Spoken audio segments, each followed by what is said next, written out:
Mengapa umat Islam selalu diginikan pada zaman-zaman seperti ini? Ini kan seperti tahun 64, 63 kan gitu. Selalu umat Islam, padahal umat Islam yang paling banyak dibunuh dan tidak bisa berbuat apa-apa.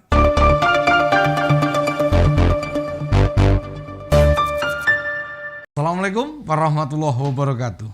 Salam seger waras ompin. Tidak ada angin, tidak ada badai, tidak ada gempa. Tiba-tiba saja Pak Jenderal Purnawirawan Gatot Nurmantio bicara soal komunisme. Malah menyamakan kondisi saat ini seperti tahun 65. Oh alah Pak Gatot. Yang sama apanya toh Pak? Menyedihkan sekali kalau mantan Panglima TNI berbicara begitu.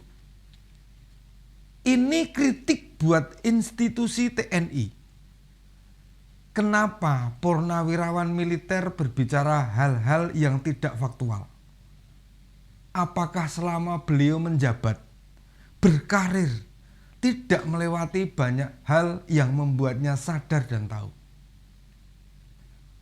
Komunisme dimanapun sudah tidak ada, termasuk di negara Tiongkok. Ingat loh, yang saya maksudkan komunisme telah mati di Tiongkok itu sebagai ideologi.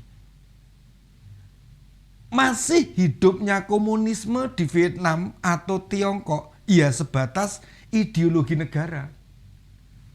Tapi yang tertanam di pikiran masyarakatnya belas tidak berbau komunis sama sekali.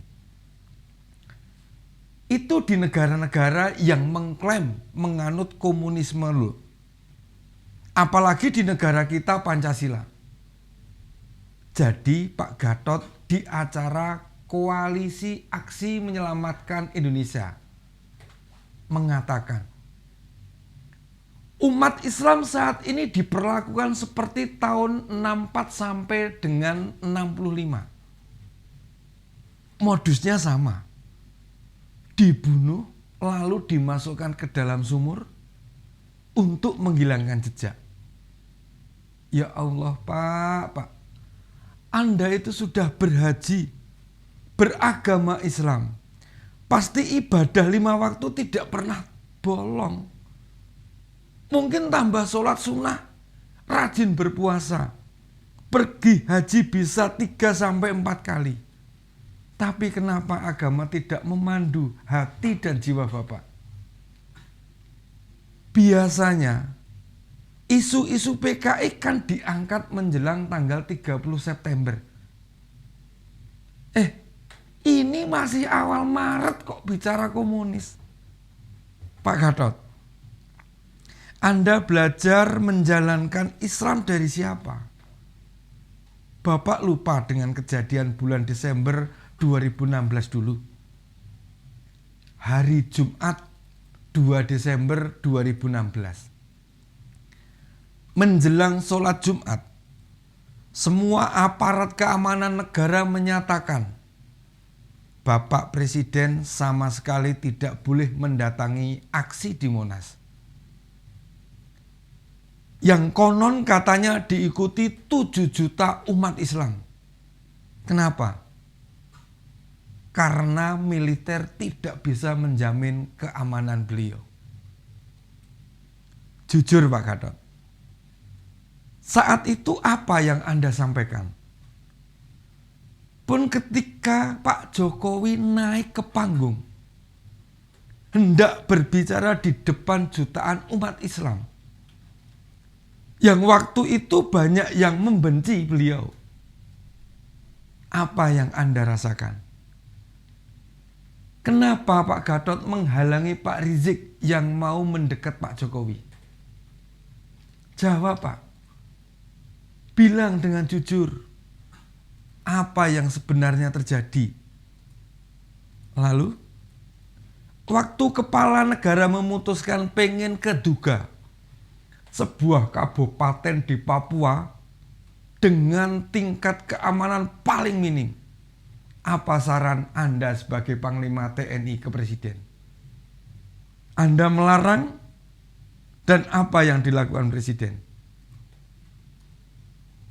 Apakah beliau menuruti saran dari aparat militer pada aksi 212 serta kunjungan ke Duga? Mengapa? Karena beliau yakin pada aksi 212 semua muslim sama, bersaudara, dan tidak bakal melakukan tindakan pada pemimpinnya. Tidak akan nekat melukai, jangankan melukai fisik. Menggores perasaan saja tidak bakal dilakukan. Dan itulah yang terjadi. Jadi buat apa Pak Gatot bicara soal komunisme? Kata Anda umat Islam sekarang diperlakukan seperti tahun 65. Inikah salah satu tokoh muslim kita? Ini pernyataan yang luar biasa ngawurnya. Bahkan oposisi Pak Jokowi, seperti Pak Rocky Gerung, Pak Rafli Harun, Pak Rizal Ramli, Pak Amin Rais, hingga Habib Rizik saja tidak menyamakan kondisi sekarang dengan zaman PKI. Apa Pak Gatot itu tidak pernah membaca buku sejarah, mendatangi para pelaku maupun korban peristiwa 65? Coba berbincang dari hati ke hati, Pak. Atau jangan-jangan Pak Gatot ini tidak paham apa itu ideologi? Bisa jadi.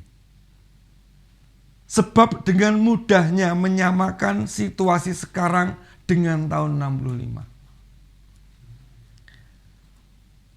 Pemerintahan sekarang kok disamakan dengan tahun 65? Sebutkan, Pak. Umat Islam mana yang dibunuh oleh negara atas perintah negara, lalu dimasukkan ke sumur untuk menghilangkan jejak? Sebagai warga negara, kita tidak terima. Pak Yasona, Pak Mahfud, tolong hal ini ditindaklanjuti. Meski beliau mantan Panglima TNI, tidak kemudian bisa bebas berbicara. Bagi saya ini tuduhan serius. Pak Yasona, Menteri Hukum dan HAM. Pak Mahfud, Menko Polhukam. Sangat paham sekali soal ini. Kalau hal-hal begini dibiarkan saja, akan ditiru oleh orang-orang yang tidak menyukai pemerintah, lalu membuat fitnah rendahan begini. Jangan lantas mantan Panglima, lalu dibiarkan saja. Abaikan kalau ini tahun politik. Biarkan kalau ada yang menuduh proses tindakan hukum pada Pak Gatot dikait-kaitkan dengan politik. Dulu, ketika Alfian Tanjung menuding istana untuk rapat-rapat PKI, kan dia dijatuhi hukuman. Saya tidak mau menyebut ustadz, soalnya hati dan pikirannya kotor, apalagi mulutnya. Sekarang Pak Gatot melakukan hal yang sama. Sebagai warga negara, saya tidak terima hal semacam ini dibiarkan. Faktanya jelas, negara atau pemerintah saat ini tidak melakukan seperti yang dituduhkan. Kok bisa-bisanya tuduhan itu keluar begitu saja?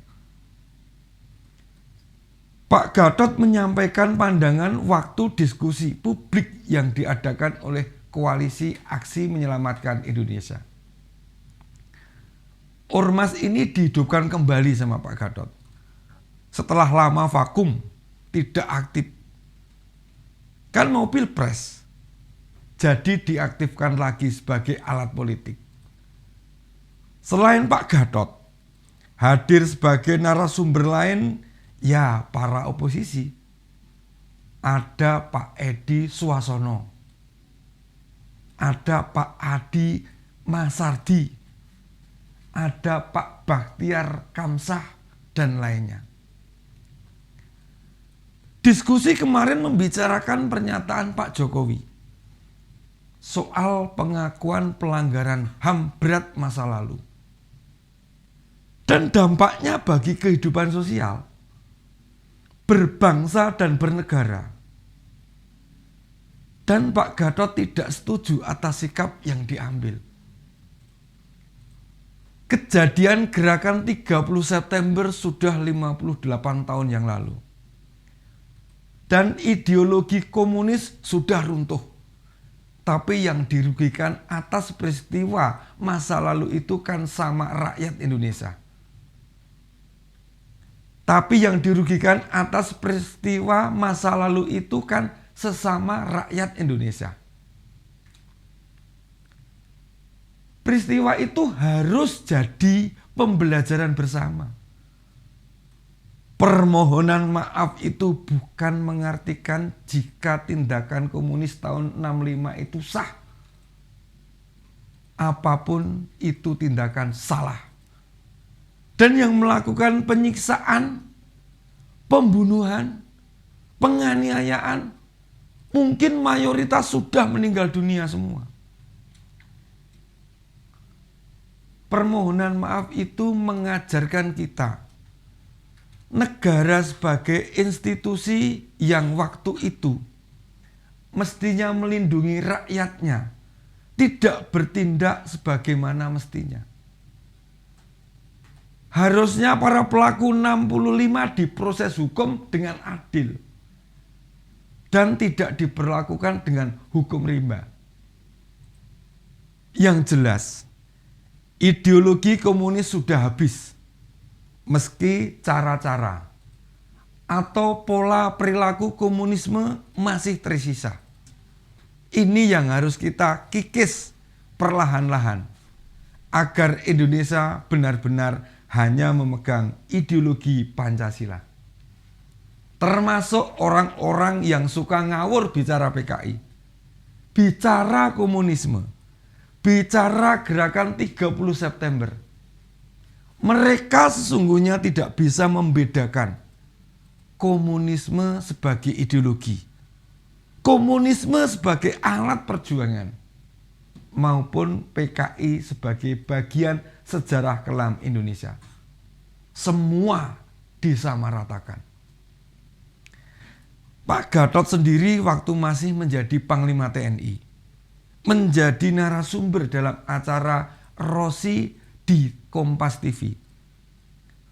Tuduhan bangkitnya PKI dibantah Mas Usman Hamid. Semua indikator-indikator yang disampaikan dipatahkan dengan data-data yang valid. Beliau diam saja, tidak bisa membalikkan argumentasi Mas Usman. Sekarang hal yang sama diulangi lagi. Pak Gatot, sudahlah. Kalau memang mau terjun ke politik, gabung dengan yang ada. Wong purnawirawan yang di partai politik juga banyak. Ada Pak TB Silalahi, Pak Wiranto, Pak SBY, Pak Prabowo, Pak Subagio, dan puluhan jenderal lainnya. Contoh mereka berjuang secara fair, tidak mengeluarkan tuduhan-tuduhan yang malah membuat diri sendiri hina dina. Jadi jangan harap Anda dihormati orang lain kalau Anda pada negara saja tidak menghormati. Demikian opini Om Beni. Assalamualaikum warahmatullahi wabarakatuh.